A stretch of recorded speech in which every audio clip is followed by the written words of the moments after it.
Keeping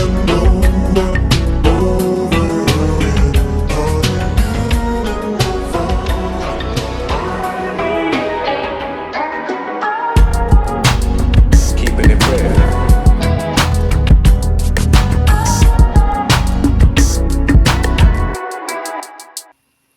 What's up, y'all? This is your brother Bishop of Bishopzonetv, and this video right here, man, I'm gonna be as truthful as I can be. This is a very serious topic.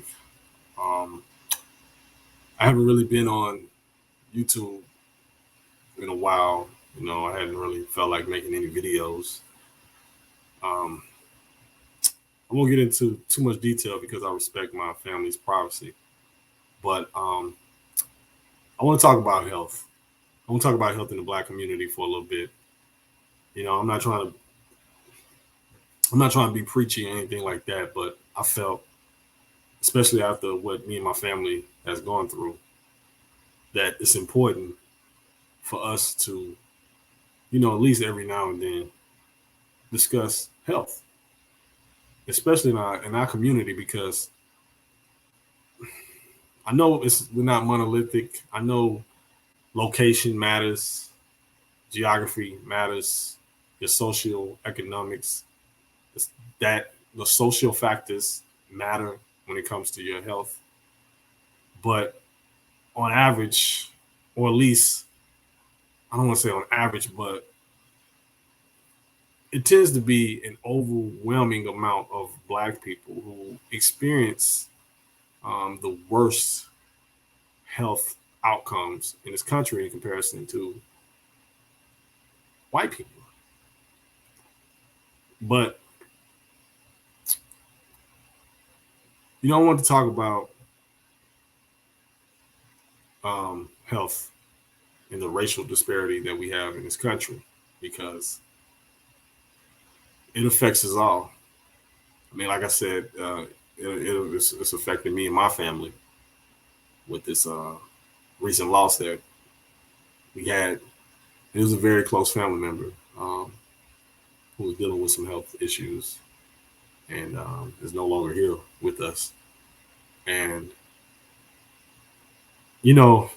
America is a first world country, has some of the best doctors, best medical facilities on the planet. Yet, Black Americans, by and large, we are experiencing a racial disparity within the health industry with our health. I know there's a lot of social factors that take place in that, being a reason as to why we face such a racial disparity when it comes to health. Um, Poverty is an issue that impacts health. A lack of education when it comes to health plays a huge role. I know a lot of our people don't have access to grocery stores. They live in food deserts, so that plays a part.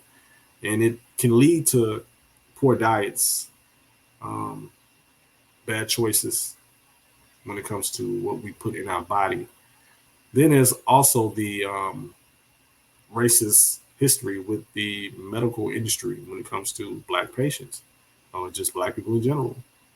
You know, not only is that a factor from a historical perspective, but it's a factor now. You look at Black women who are pregnant and who are expecting, and you see that deaths amongst Black women are higher than white women. It's even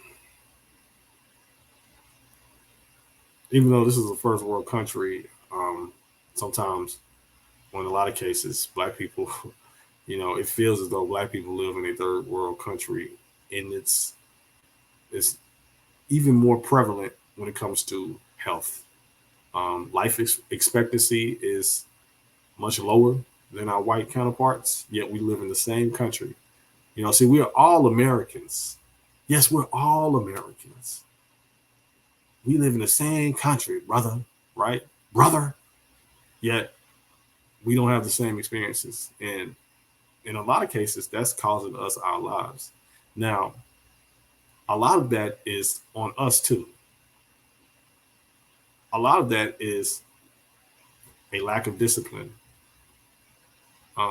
ignoring signs that could save your life. Um, Again,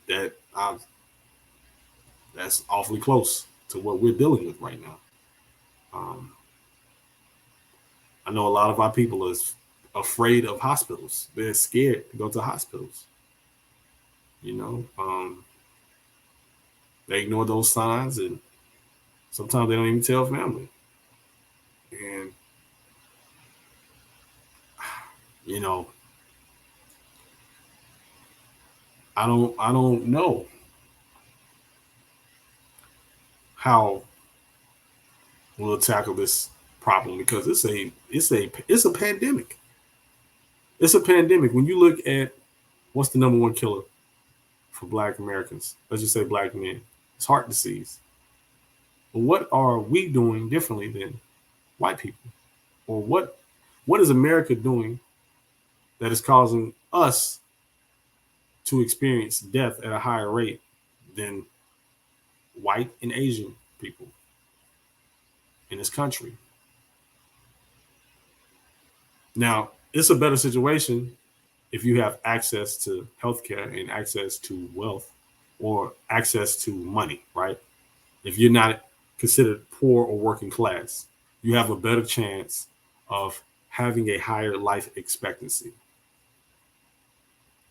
But there's even some cases, or at least let's say just high profile celebrities, where I don't, and by the way, I don't like to use celebrities as the benchmark for Black people or any other group of people, as if that one particular person is a accurate representation of a group of people. But I often wonder sometimes when you see a lot of young Black actors and actresses, especially young Black men, die at an early age, and oftentimes it's heart disease,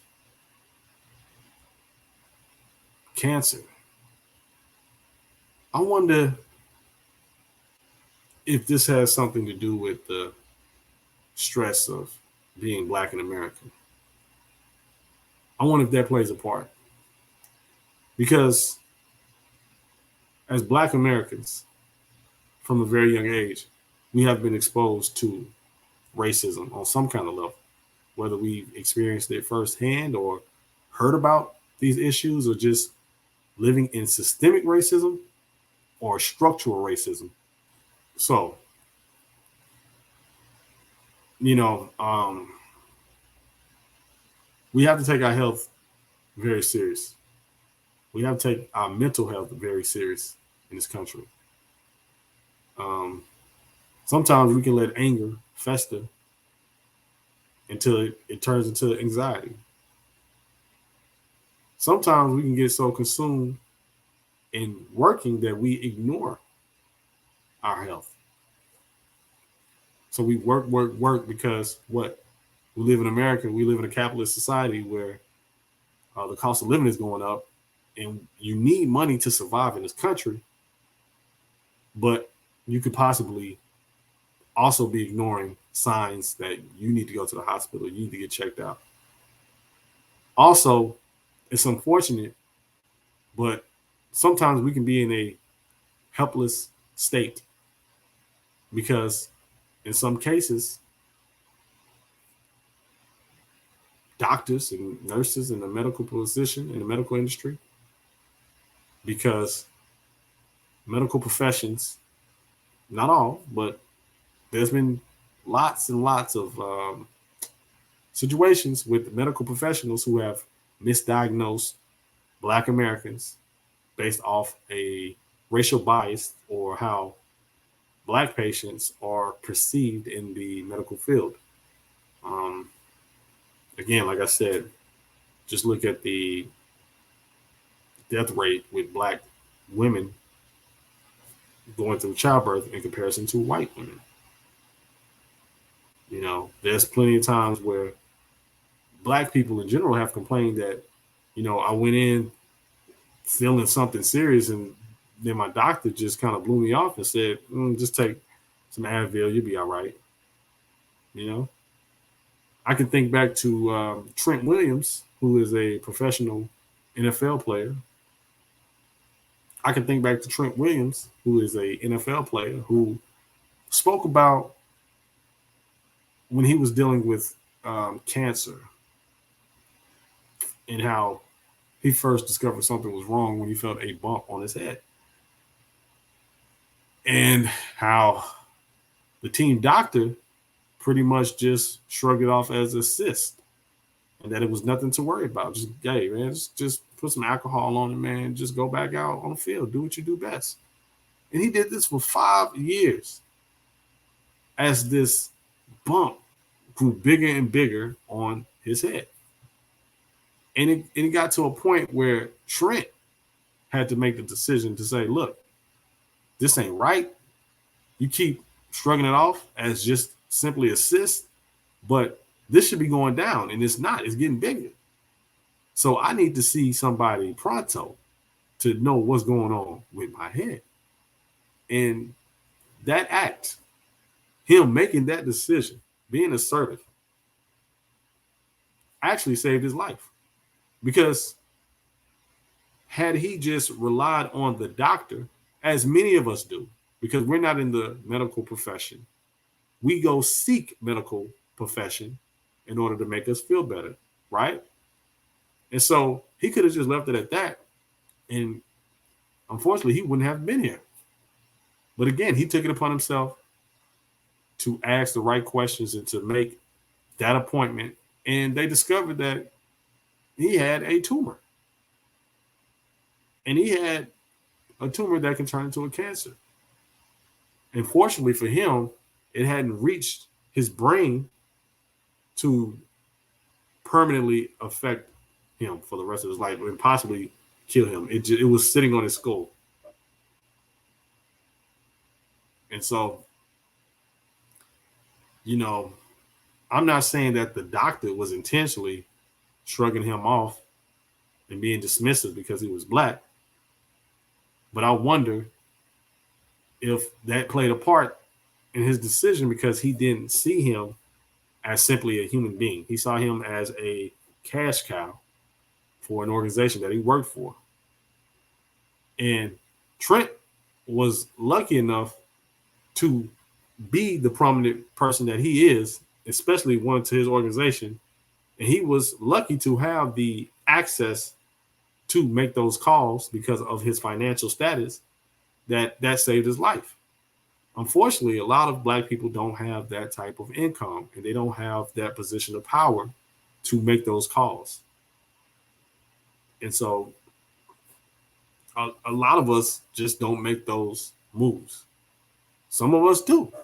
Again, it's not all doom and gloom for every black person in America, but there's more than enough evidence out there to show that a lot of us are suffering. A lot of our people are suffering. And again, I've gone through that personally. I'm dealing with that now. I'm dealing with a death in our family, and it was due to a health reason. It was due to a health reason that, unfortunately, by the time we saw it, it was too late.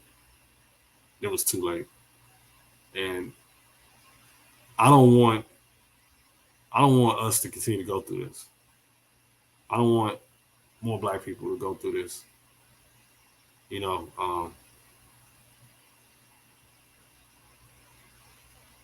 just gotta, I think if you have loved ones, and if you have loved ones who are stubborn, I mean, you can't force people to do things. And I'm not saying anything about my particular family, but I know of these situations happening. But if you have a loved one that is stubborn, try your best to push them to seek help. Try them, try your best. And if that still don't work, don't beat yourself up over it. because you only did what you could do. At the end of the day, you did the best that you could. It's up to that individual to seek help for themselves.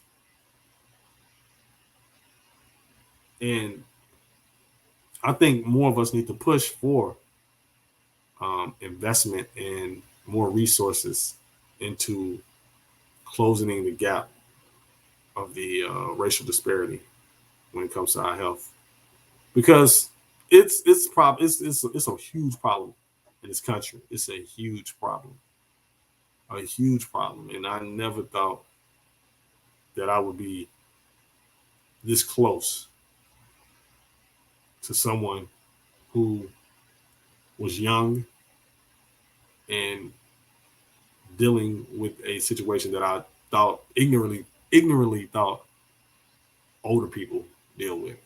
Like, man, this old people deal with that. That just comes with age. But no, heart disease. It could happen to younger people too. Kidney failure. It could happen to young people too. Cancer. It could happen to anybody. And so, you know, you just need to take better care of yourselves. And I think political figures and influential black people in positions of power should be calling out systemic racism and structural racism more when it comes to health, because a lot of our people are on the short end of that stick, and it's causing us our lives. It's sending a lot of our people to an early grave when some of these things could be avoidable, whether that's on that person or it's because of the system that they live in, and the conditions they have been subjected to from birth to adulthood. So um, that's all I got for this video, man. Like I said, it's tough. It's tough, but hey, I got love for y'all, and just stay healthy and love your family. All right, peace.